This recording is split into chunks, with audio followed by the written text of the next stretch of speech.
We're going to talk about the most important thing when you're playing rhythm and lead together.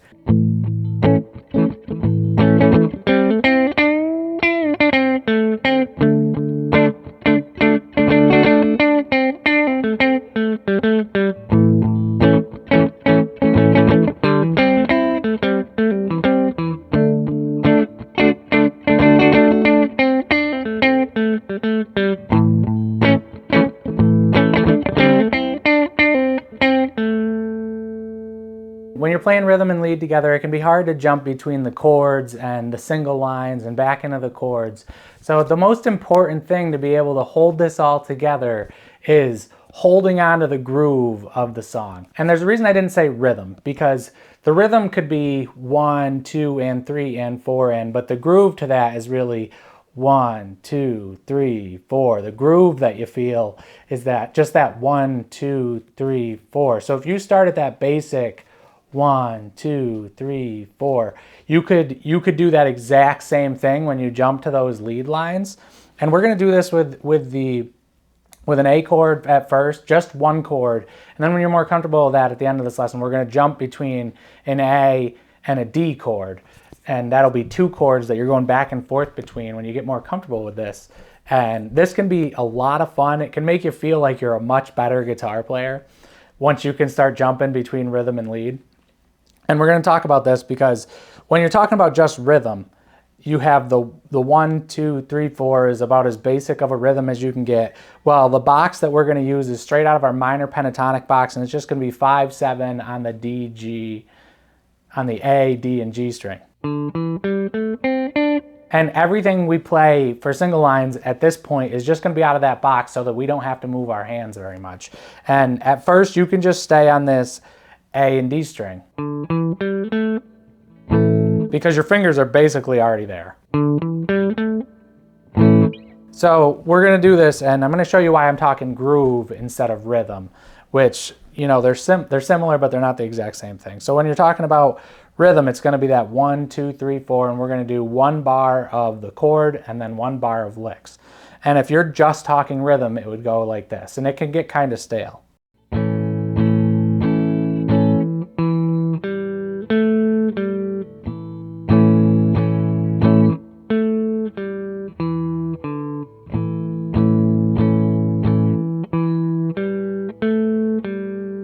So you get the picture. If you're just talking rhythm, you're just doing the same exact rhythm with your lick every time. And that's why I want to focus on groove here, because you just need to stay in time, right? You need to stay in that same tempo, but you can really mix up your rhythm and your phrasing idea with your lick as long as you stay in that same groove, right? So even with this 1, 2, 3, 4, you have a lot more options with your lick.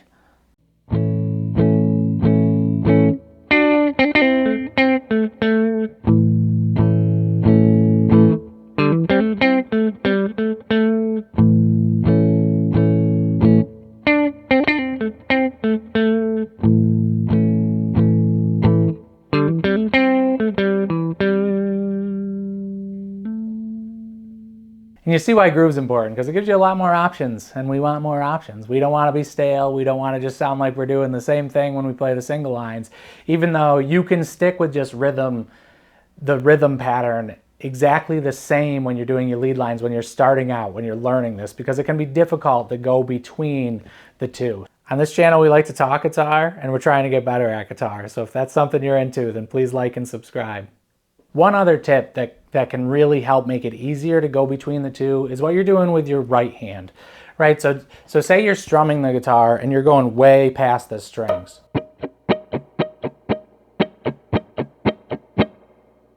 Well, now your hand's down here when you're at the end of your strumming pattern, and your hand's almost all the way in your lap, or if you're standing up, it's at the bottom of the guitar, and it can be very difficult to jump from way down here up into a single line on, let's say, the D string or the G string, right? Because you got to jump like 6 inches. You got to jump like 6 inches just to accurately hit the string that you want to hit, and that's not going to be very easy for anybody, unless you're like going for a Stevie Ray Vaughan thing and you're not going for accuracy. You're going for like I'm going way past, and then I'm just going to mute all these strings. Which I don't think you're going for that, and if you're going for that, you probably don't need to watch this video.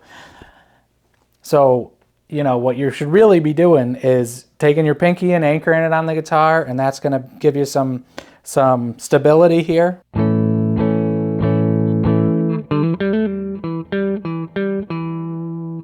And what you're doing is you're tightening up your strumming pattern by doing this.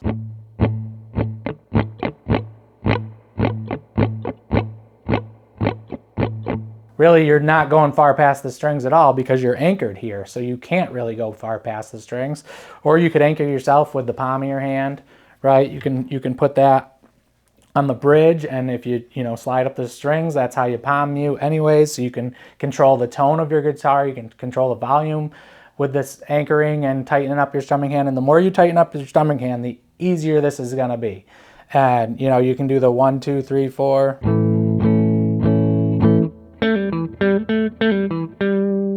And your hand's not going to move very far at all, so it's going to be a lot easier to focus in on those single lines. So the next thing would just be to increase the different rhythm patterns that you're doing to give this a little better feel, because obviously the 1, 2, 3, 4 is a basic level. You could do something like 1, 2, and 3, and 4, and, right? And then you could jump into the lick and jump back out, and that could just be something like this.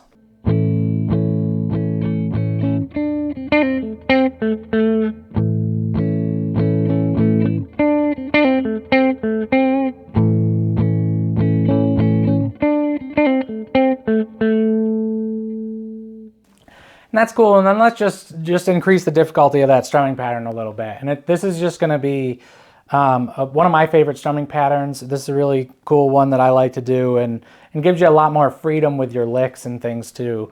And that's going to sound like this.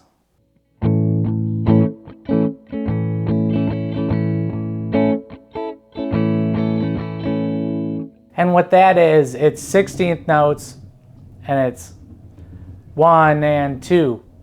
E and 4 E and a 1 and 2. E and 4 E and a. And when you're doing those 16th notes, your ones and your ands are downstrokes, and your and your E are upstrokes. So a little slower, it's going to go like this.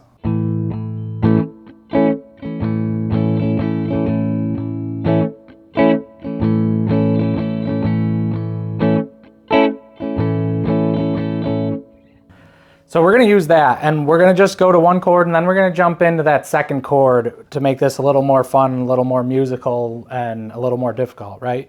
So it's going to go.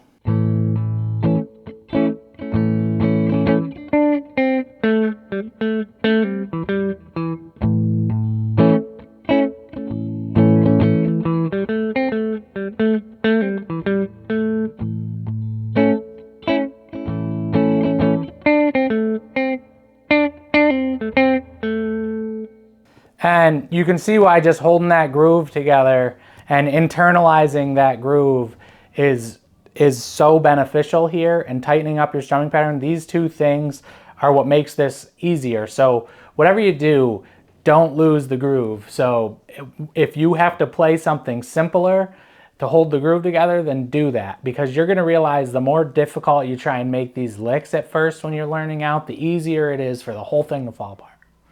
We don't want it to fall apart. Trying not to fall apart. And the better you get at this, the more fun it's going to be. And another thing, if you can grab some drum tracks on YouTube or something, that's really going to help out, because it's going to help you hold that rhythm and groove together without needing to really internalize it so much while you're working through this stuff. But of course, you don't always want to have to be in front of your computer or your phone or whatever and plug that in every time you want to practice some of this stuff. But when you're working on it, a drum track's a fun way to do it. A metronome's a boring way to do it. Just being honest here. But let's jump to another chord now. So we're gonna start at the basic level of just the 1, 2, 3, 4 to add in this other chord, and then we're gonna go straight to that 1 and 2, E and 4 E and jump between these chords. And it's gonna be an A chord and a D chord, and you're gonna do the same thing. So it's gonna be that A chord for one bar, your lead lines for another bar, then your D chord for one bar, and then your lead lines for another bar.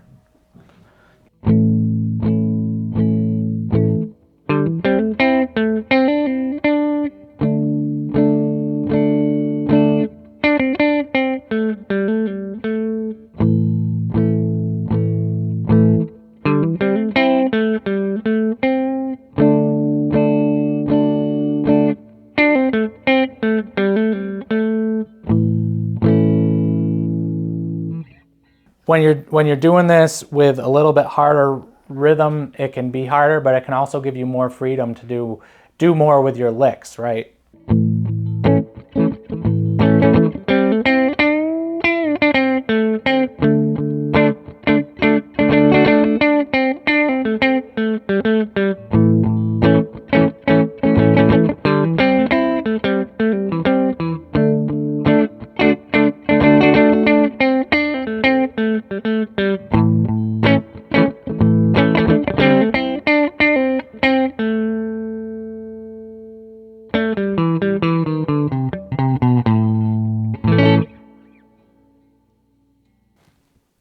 This could be one of the most fun things to do on guitar, so I highly recommend working on this stuff. And just gonna play through with a drum track now, so you can see how it's a lot easier to hold it together. It's a lot easier when you make mistakes to get back on track, which, you know, is helpful because it keeps you in time, right?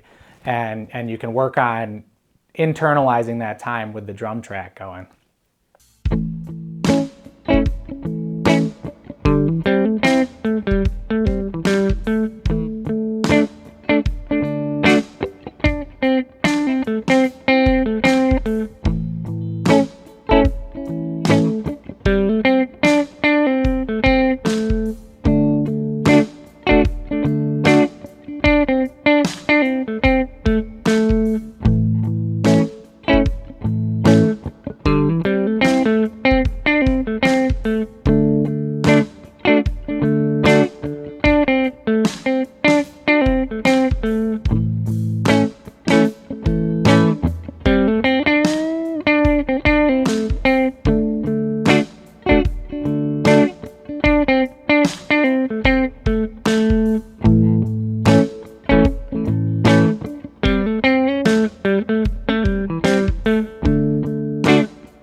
If you want a cool little lick that's going to mix those major and minor pentatonic sounds to work on with this idea, then watch this video right here.